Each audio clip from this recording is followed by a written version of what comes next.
Salut à toi, bienvenue dans ta chaîne Owaro. Aujourd'hui, je viens expressément pour passer une année très importante pour les techniciens que nous sommes, les biologistes et toutes les personnes qui sont responsables d'un laboratoire. Le contrôle qualité des réactifs au laboratoire avant leur validation. Comment est-ce que je fais pour contrôler mes réactifs, pour accepter les réactifs et les utiliser pendant une analyse afin de rendre les résultats fiables? Si c'est la première fois que tu regardes cette vidéo, n'hésite pas à t'abonner, laisse un coup de pouce, cela nous encourage dans notre travail. Nous avons reçu plusieurs réactifs et avec vous aujourd'hui, dans ce tuto, nous allons passer à la validation de ces différents réactifs pour pouvoir choisir quels sont les réactifs qui pourront garantir, je dis bien garantir, la validation d'un résultat fiable. Nous avons expressément reparti ces réactifs en deux croix. Entrons dans le vif du sujet. Avant de réceptionner un réactif, quels sont les éléments à vérifier ou que ceux concernés par le fournisseur, c'est-à-dire le transport, la conservation et tout ce qui va avec? Quels sont les éléments que nous devons vérifier afin d'accepter que ce réactif est fiable et peut nous permettre de réaliser différents examens? Nous avons entre autres d'abord la date de péremption. La date de péremption, quelle est la date de péremption du réactif? Est-ce qu'il est encore valide ou pas? C'est très important. Nous avons le numéro de lot du réactif. C'est également très important. On va le définir par la suite. Nous avons la température de conservation. Comment est-ce que je conserve mon réactif? Rassurez-vous, si vous conservez mal vos réactifs, il y a de fortes chances que vous donnez des faux résultats aux patients. Donc c'est très important. Et après, il y a tout le reste des conseils à tenir, comment utiliser le réactif. Est-ce qu'on va regarder à l'abri ou en présence de la lumière? C'est également très important. Tous ces éléments sont à vérifier lorsqu'on réceptionne un réactif. Après la réception de nos réactifs, on ouvre évidemment nos réactifs, on vérifie le différent, le contenu des réactifs.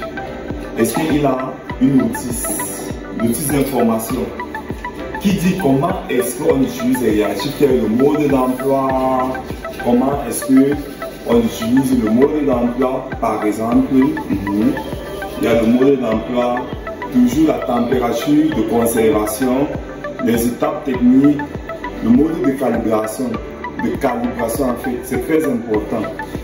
Ce qui est important également, c'est de vérifier les mêmes informations écrites sur le réactif.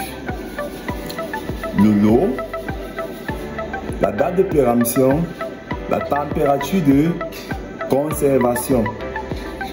C'est très important. Ok. Et également sur l'autre réactif, il faut le lot, la date de péremption, la température de conservation. C'est également très important. Nous, au laboratoire, de manière générale, dès que ces différents éléments que j'ai montrés là sont respectés, on garde le réactif et puis on commence à utiliser. Mais aujourd'hui, c'est avec un très grand regret que je vais vous apprendre que c'est une erreur. Il y a quelque chose d'autre qu'on doit vérifier et que la majorité d'entre nous ne le faisons pas. Et c'est très grave en fait. J'ai présenté là comme ce réactif que je viens de montrer, la date de péremption du réactif qui est inscrit sur la boîte, son numéro de lot, et sur les réactifs qui sont différents, on a le réactif R1, le réactif R1, le réactif R2 de nos confrères. On doit également vérifier la conformité de ces informations avec celles contenues sur la boîte. Est-ce que ces étiquettes qu'on a sur les réactifs correspondent à ce qu'il y a sur la boîte? Si ce n'est pas le cas, alors on a un problème. On a un problème de non-conformité. Non-conformité. Parce que vous ne pouvez pas assembler les réactifs différents, qui sont de différents lots, qui ont des dates de péremption différents. Vous les assemblez à une et unique même utilisation. Je pense que ce n'est pas logique. Et on va vérifier ensemble est-ce que ces réactifs que nous utilisons respectent également ces conditions. Est-ce qu'on doit l'utiliser tout en sachant que le lot est différent de celui de la boîte? La date de péremption est différente de celui de la boîte. Les lots du réactif RE1 et RE2 sont également différents. Est-ce que c'est un problème? D'où sort le problème? À quel niveau de la chaîne de production on a un problème? Il faut alerter au max. Il faut alerter au max. Parce qu'on se rend compte que tu arrives au laboratoire, tu as un examen, par exemple, durée, que tu dois travailler dessus. Il a son réactif normalement, réactif RE1, comme celui du cholestérol, réactif RE2 et l'eau standard. Le standard également qui vient avec une concentration connue. Le standard qui vient avec une concentration connue, qui nous permet de valider les différentes étapes d'analyse. Est-ce que ces trois réactifs sortent du même lot? S'ils ne sortent pas du même lot, ça veut dire que la concentration correspondant à ces réactifs n'est pas la concentration du standard correspondant à ces réactifs, et ce standard non plus ne correspond pas aux deux réactifs. C'est pas logique. Nous allons donc passer à la vérification et nous invitons les techniciens que vous êtes, les biologistes que vous êtes, les responsables de labo que vous êtes à effectuer le même travail afin que ce problème soit remonté à la plus haute chaîne de production et que les personnes qui assemblent ces réactifs les assemblent comme convenu, c'est-à-dire le réactif RE1 qui a un même numéro de lot que le réactif RE2, qui a un même numéro de lot que le réactif RE3 qui peut être le standard, qui a un même numéro de lot que le réactif R4 si elle n'existe, qui a également le même numéro de lot que les confrères, qui ont également le même numéro de lot que le confrère dans lequel ils sont venus. Donc ensemble, nous allons vérifier ces deux réactifs. Est-ce qu'ils sont valides? Et puis, je vais appeler un collègue avec qui nous allons également vérifier le reste de celles de réactifs pour dire arrêtons cette pratique, arrêtons cette manière de faire les choses. Vérifions nos réactifs minutieusement afin de garantir le résultat que nous donnons aux patients. Ensemble, nous allons vérifier le premier réactif. Les amis, en tant qu'experts en la matière, nous retirons le blason d'alerte en ce jour. Cette vidéo est un état d'alerte. Nous alertons les professionnels. Du plus bas vers le plus haut. Toi qui apprends encore, sache que nous avons certaines limites sur le terrain. Si c'est un problème, et après réception ou pendant la réception de nos échantillons, ou alors pendant la réception de nos réactifs, nous réalisons des contrôles. Nous avons fait cette vidéo, ceci afin de voir si nous faisons la même chose. Si ce n'est pas ce que tu fais pour valider tes réactifs, mon gars, rentre au labo, fais-le. Surveille ton fournisseur. en aucun cas, nous allons interpeller les laboratoires mères de fabrication. Que ce soit le Biorex, que ce soit Cypress, que ce soit Biolabo ou alors le Fortress. En aucun cas. Nous pensons que ces laboratoires mères fabricants réalisent cette tâche avec la norme et les rigueurs qui en font cette rigueur qui définit la norme de travail pour la conception des réactifs. Mais alors, à quel niveau de la chaîne supérieure vers inférieure, des producteurs jusqu'au consommateur, à quel niveau il y a un souci? Simplement, nous avons des réactifs Cypress qui sont bien assemblés.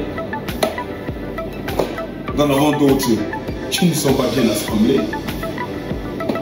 Donc, à notre niveau, on se dit que tous ces réactifs qu'on annule chaque fois qu'ils arrivent depuis le fournisseur,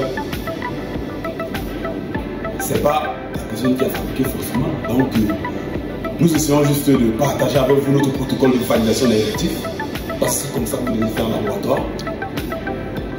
Quand vous recevez un réactif au laboratoire, avant de démarrer la démarche, veillez à contrôler tous ces paramètres. Depuis les températures de conservation, depuis le transport jusqu'à votre laboratoire. Vous devez veiller même sur des visites. Vous devez visiter votre fournisseur. Vous partez dans son laboratoire, vous dites mon frère, où est-ce que vous conservez nos réactifs? Vous regardez par vous-même là où ils conservent. Parce qu'il y en a qui font des choses qui ne sont pas bien. Et ça se fait de partout. Nous ne sommes pas les seuls. Donc, par conséquent, vous devez veiller à ça. Au laboratoire, quand il arrive avec les réactifs, vous les disposez. Même s'ils sont scellés, vous avez payé la date de péremption. Ne vous fiez plus seulement à la date de péremption. Que non, la date est bonne. Hein? C'est long. C'est bon, hein? On valide. La date de comment? Si ta date là, c'est souvent ça, n'en est pas. Toi, tu sais, quand il vient dire, oh, si tu m'amènes, tu vas payer, mais en un mois, je m'en parle de ça. Je ne veux pas ça. Ne t'arrête pas là. Non, non, non. Il y a un autre truc, il y a un autre paramètre là. Le numéro de l'eau. Ces gars-là, ils se sont rendus compte que nous, on suivait beaucoup la date. Ils disent, ok, quand il assemble, il regarde la date. Vous avez vu là partout, ce sont les mêmes dates. Rares sont les confrères que les dates ne correspondent pas. Ils veillent à ça. Et il fait aussi la température, il dit non, il faut un couvert qui tout. Mais le numéro de l'eau, le gars ne regarde pas. Cette personne-là qui assemble n'a pas regardé. Nous savons tous qu'il y a quelqu'un qui assemble ces réactifs. Et c'est lui qui a commis la non-conformité. C'est qui donc? Partagez au maximum. Dites-nous en commentaire si vos réactifs, quand tu valides tes réactifs, si tous tes réactifs viennent au complet avec un assemblage vraiment de qualité, franchement, contactez-nous, donnez-nous le contact de votre fournisseur afin que nous aussi nous puissions partager à ceux-là qui rencontrent ce nombre. Parce que nous ne sommes pas les seuls. Et nous allons savoir si chez toi, quand tu comprends tes réactifs, dès que tu ouvres, tu te rends compte que c'est parfait. C'est-à-dire que les lots correspondent, les températures correspondent, les informations écrites inscrites de marque correspondent également tout ensemble. Si nous insistons, c'est que pour la validité d'un résultat, nous devons veiller au contrôle qualité. Et le contrôle qualité fera partie d'une bonne dose de contenu dans cette plateforme. Nous allons aborder le contrôle qualité à tous les niveaux. Aujourd'hui, nous abordons les réactifs. C'est comme ça que nous validons les réactifs. Si chez toi, tu t'attardais qu'à la date de péremption, aujourd'hui, je te rappelle que tu dois suivre ton numéro de l'eau. Veille à le suivre. Et nous allons aborder également le contrôle qualité à tous les niveaux sur les microscopes, que ce soit en bactériologie, en sérologie, que ce soit les tests rapides. Veillez à contrôler à tous les niveaux. Faites ce contrôle qualité-là de vos réactifs. Et dites-nous en commentaire si c'est bon ou c'est pas bon. Si vous avez aimé, dites-nous également. Parce que nous ne cesserons jamais de vous partager des astuces. N'est-ce pas? Des astuces pour contrôler la qualité de vos résultats. Si le réactif n'est pas bon, le réactif n'est pas de qualité, le résultat ne sera pas de qualité. Si tu penses que ce que je dis n'est pas bien et que tu penses que nous ne devons pas allaiter, alors vous n'êtes pas un biologiste. Et je vous invite à changer. Ceci était ma contribution pour le compte d'Owari. Et je laisse la main à mon collaborateur qui va poursuivre la suite de cette démarche en ce jour pour le contrôle qualité des réactifs avant validation qu'on arrive en laboratoire. Tous ces réactifs qui ne sont pas conformes vont être éliminés. C'est comme ça. Ça fait mal, mais il faut éliminer. C'est ça. On doit éliminer. C'est ça. C'est comme ça. Donc, continuons dans le processus. Avec vous aujourd'hui, nous avons reçu ce coffret de réactifs et nous allons passer à la validation afin de choisir le réactif qui garantit au mieux le résultat fiable. Nous avons les réactifs que nous allons disposer exprès devant vous. De manière hasardeuse, nous allons choisir des lots de réactifs afin qu'ensemble, nous vérifions s'ils sont conformes aux normes. S'ils peuvent garantir la fiabilité du résultat. Nous allons commencer avec ces réactifs Cypress. Diagnostic du chlore. Examen biochimique. Nous constatons le lot du réactif référence lot 278, date de péremption. Et à l'intérieur, je l'ouvre progressivement. Nous avons également 3 réactifs. Le premier réactif R1, c'est le même lot, 278. Réactif R1 également, même le 278. Et c'est le lot que nous avons retrouvé ici. La même date de péremption. 2024, 11, 28. Le 28 novembre 2024. La même température de stockage.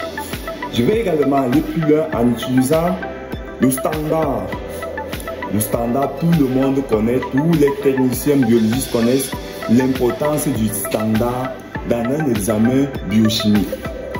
Le standard du chlore a également le lot 278. La date de péremption est exactement la même. La température de stockage. Je vais refermer, regardez.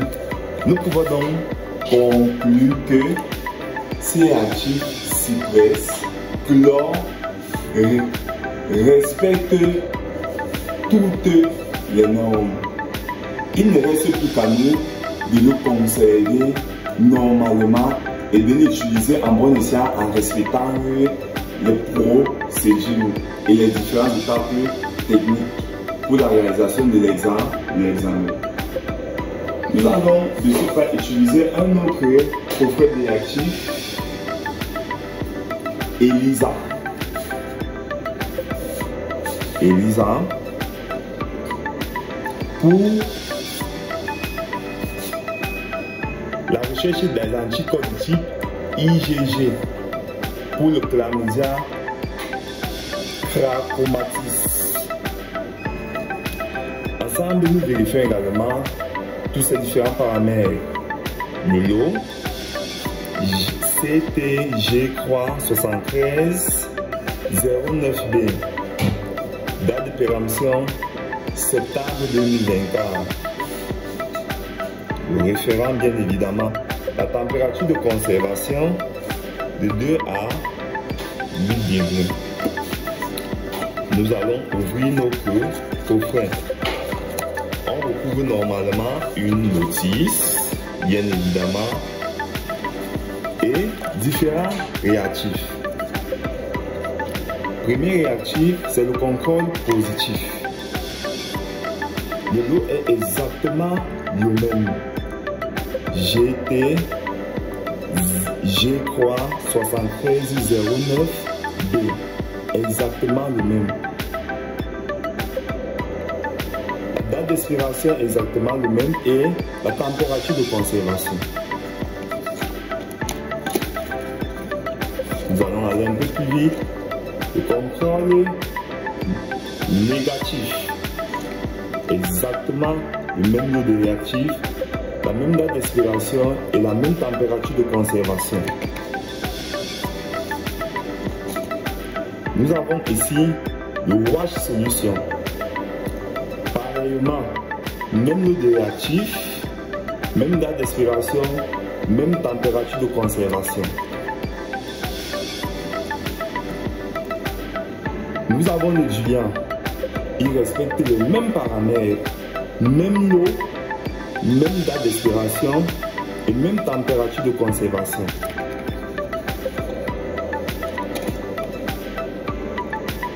L'enzyme conjugaison. Il respecte également le même lot, la même date d'expiration et la même température de conservation. Nous avons le substrat bien, pareil, G37309B. Il respecte les mêmes paramètres que ceux d'inscrits sur la boîte et sur le reste des réactifs contenus dans le coffret. Nous avons le substrat A qui respecte également les mêmes paramètres. Et enfin, nous avons le stock solution qui respecte également les mêmes paramètres. Vous conviendrez avec moi que ce coffret de réactifs a le même lot inscrit sur la boîte et également sur tous les réactifs inclus à l'intérieur de la boîte. La même date de péremption et la même température de stockage. Nous pouvons dire donc que ces réactifs respectent les conditions nécessaires à la réalisation de nos examens. On peut réaliser nos examens avec sérénité tout en sachant que le réactif a été assemblé normalement. Nous allons passer à un autre réactif. Un réactif Cypress. L'urée. J'avais déjà sorti les réactifs qui sont à l'intérieur. Il a également sa notice qu'il faut vérifier. Il y a les informations très importantes sur la notice. Et on va vérifier également les paramètres de chaque réactif.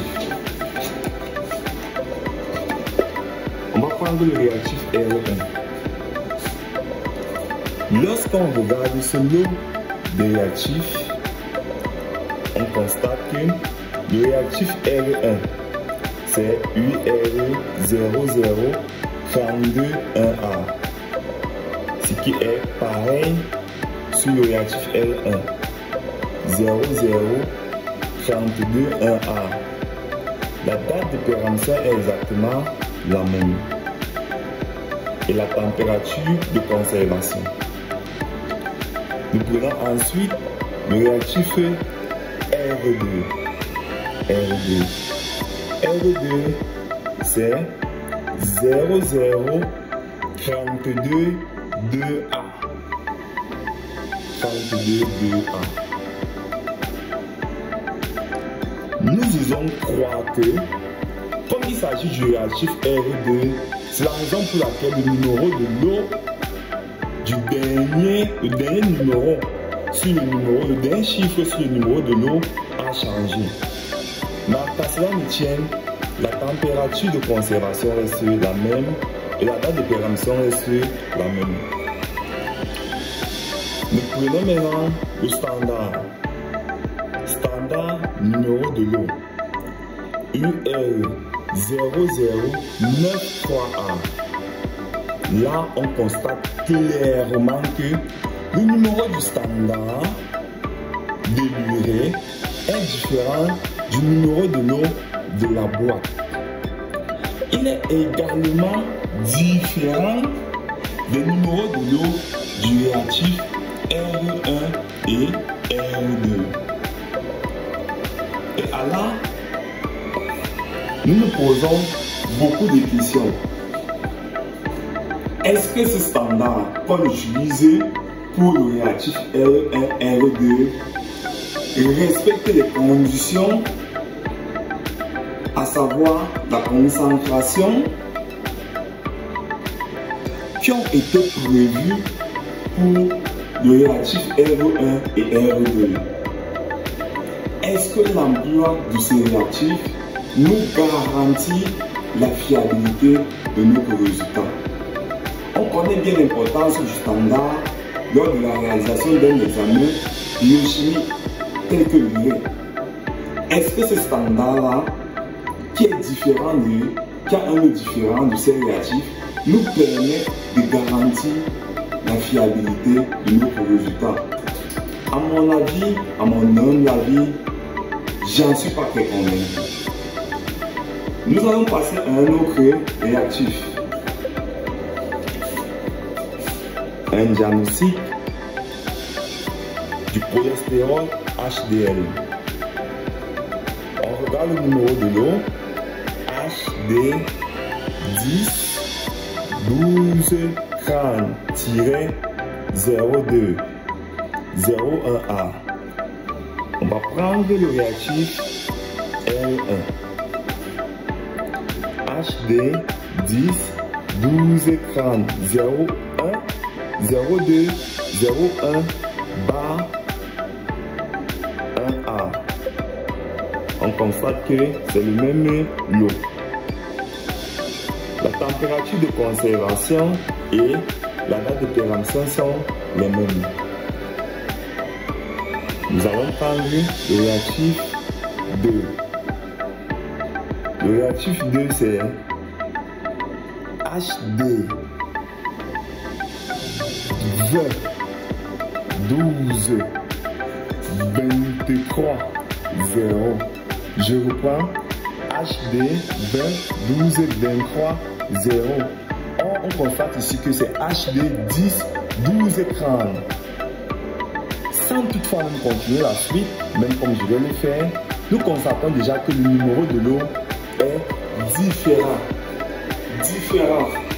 Donc le numéro de l'eau du réactif R2 est différent de celui de la boîte, qui est différent du numéro de réactif R1. Il y a les deux, beaucoup s'interrogeaient. Nous nous rappelons que lors des calibrations de nos appareils, on nous demande d'enregistrer le numéro de l'eau du réactif. Lequel de ces numéros de l'eau va-t-il être enregistré? Est-ce que ce réactif nous permet de garantir la fiabilité du résultat? Est-ce qu'en faisant même la calibration de nos appareils, on pourra dire que notre appareil a été correctement calibré au vu de la différence de l'eau, du numéro de l'eau? Toutes ces questions se doivent d'être posées. Nous allons passer, nous n'allons pas vérifier tous ces réactifs, nous allons passer à notre dernier coffret, la créatinine. Avant-dernier, la créatinine. Biorex. On passe toujours sur le même contrôle. Référence numéro de l'eau 220167. Date de fabrication 2022 en février. Date de péremption le octobre 2023. Il y a également ces deux réactifs, ces trois réactifs que je vais prendre avec moi. R1, R2 et standard qui fait office de R3. Nous allons également vérifier les lots. Nous constatons que le numéro de lot déjà ici c'est 111. 111. Or, le lot que nous avons ici, c'est 220167. Il n'a pas de tiret. Donc nous constatons déjà que ce numéro de lot est de loin très différent que celui qui est inscrit sur la boîte. La date de péremption reste la même. La conservation également reste la même. Nous allons prendre le réactif R2 111 02 036 10 qui est déjà différent de celui inscrit sur le coffret. En comparaison avec les deux, nous nous rendons compte également qu'il est différent. On a 111 01 076, ici on a 111 02 036 et ils sont également différents les uns les autres. Donc le réactif R1 est différent du réactif R2 et les deux sont différents du coffret au niveau du numéro de l'eau. Nous allons prendre le réactif R3 qui est le standard. Date de péremption respectée, température de conservation ambiante respectée, numéro de l'eau 111 03 04 13. Au vu de ce qu'on a dit avec ces différents types de numéros de l'eau, nous constatons que tous ces numéros de l'eau sont différents, sont très différents.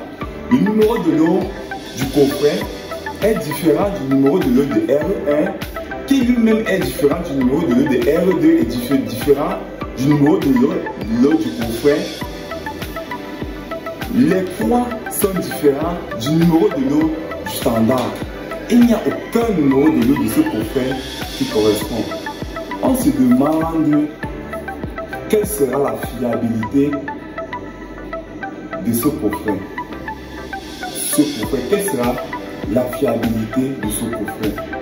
À cet instant, nous interpellons toutes les personnes qui sont dans la chaîne de fabrication,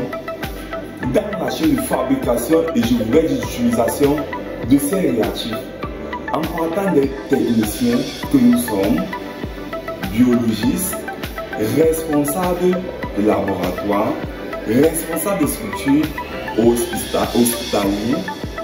hospitaliers autant pour moi, fournisseurs, grands fournisseurs, fabricants, à veiller à ce que ces numéros de l'eau, cet assemblage de réactifs soit correct. Que dans un coffret, que nous ayons les numéros de l'eau qui sont identiques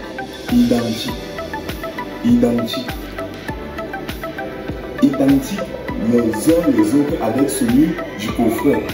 Ceci nous garantit déjà que ces réactifs ont été fabriqués et assemblés dans les bonnes conditions.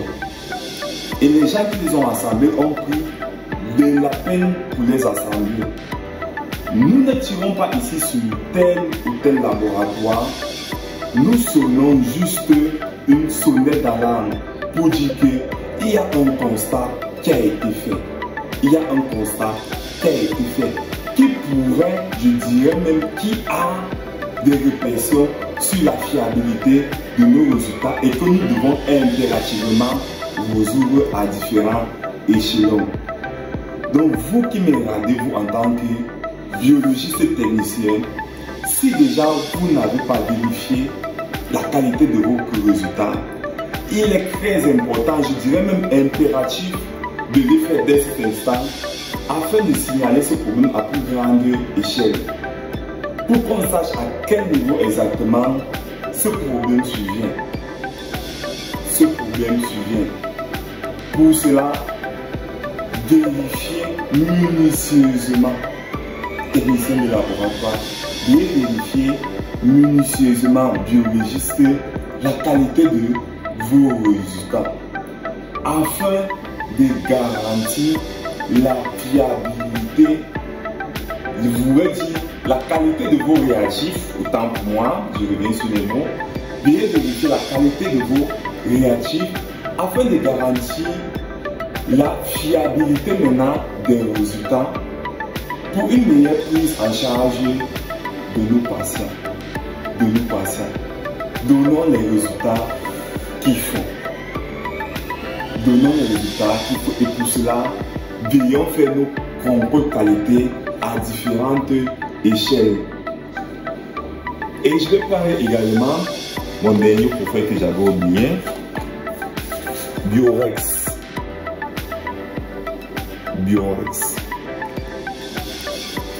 Potassium.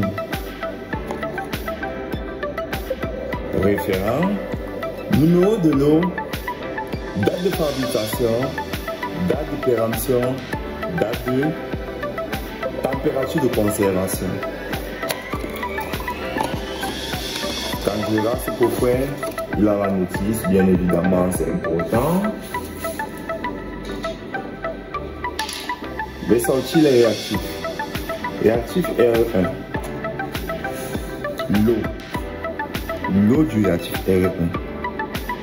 Dès que je regarde, je constate que le lot est déjà tellement différent. Ici, on a 23 11 40. Ici, on a déjà 136-01. On n'a même plus besoin de continuer sur le reste. Ce réactif est différent R1. Nous allons prendre le réactif R2. Il est pareil, différent.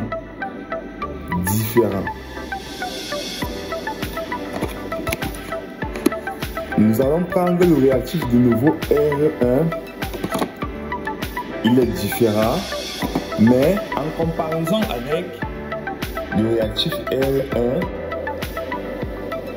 136, 01, 0,2, ils sont identiques.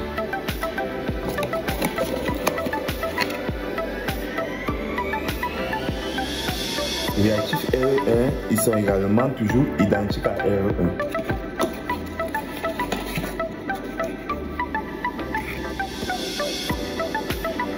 Ils sont identiques au niveau du numéro de l'eau. Donc nous constatons que tous ces réactifs sont identiques. Ils ont un numéro de l'eau identique, mais ils sont différents de celui de la boîte. Ça veut dire qu'il y a eu un mauvais assemblage. Il manque un réactif, l'eau standard. Le standard, numéro de l'eau 146 04 018 46. Nous constatons encore ainsi que notre standard est différent du réactif R1. Notre standard, le numéro de l'eau du standard est différent du numéro de l'eau du réactif R1, qui lui-même est différent du numéro de l'eau du profond. Là, il y a beaucoup à s'interroger sur le mode d'assemblage. Il est à beaucoup s'interroger sur le mode d'assemblage de ces différents réactifs. Vous convenez avec moi qu'il est très important que ce problème, on ne sait pas si c'est un problème d'assemblage ou il y a un autre problème dessus, soit réglé le plus tôt que possible pour garantir nous-mêmes la fiabilité de nos résultats. Parce que rien ne nous prouve que le standard qui se trouve à l'intérieur de ce coffret correspond au standard qui a été prévu pour ce coffret. Est-ce qu'il respecte la même concentration? On ne sait pas. On ne peut pas en juger. Donc il est important pour vous, pour nous les techniciens, de vérifier minutieusement ces informations. Très impératif. Si vous avez également les mêmes problèmes, mettez en commentaire pour commencer. Laissez un pouce, vous pouvez également les reporter à votre hiérarchie et à votre fournisseur. Cela permettrait à ce que ces problèmes soient vite réglés. Alors, technicien, biologiste, responsable de labo, fournisseur, fabricant, si vous avez aimé notre vidéo d'alerte, je dis bien, c'est une vidéo d'alerte, elle n'est pas là pour créditer tel ou tel laboratoire, c'est une vidéo d'alerte, un constat fait. Laissez-nous un coup de pouce, abonnez-vous, partagez au maximum la vidéo. Cela permettrait à ce que les personnes qui n'ont pas encore fait ce constat puissent le faire, puissent vérifier les réactifs et les faire. Laissez-nous également des commentaires. Activez la cloche de notification. Cela va vous permettre de ne rien rater à nos vidéos ultérieures. Merci et à bientôt.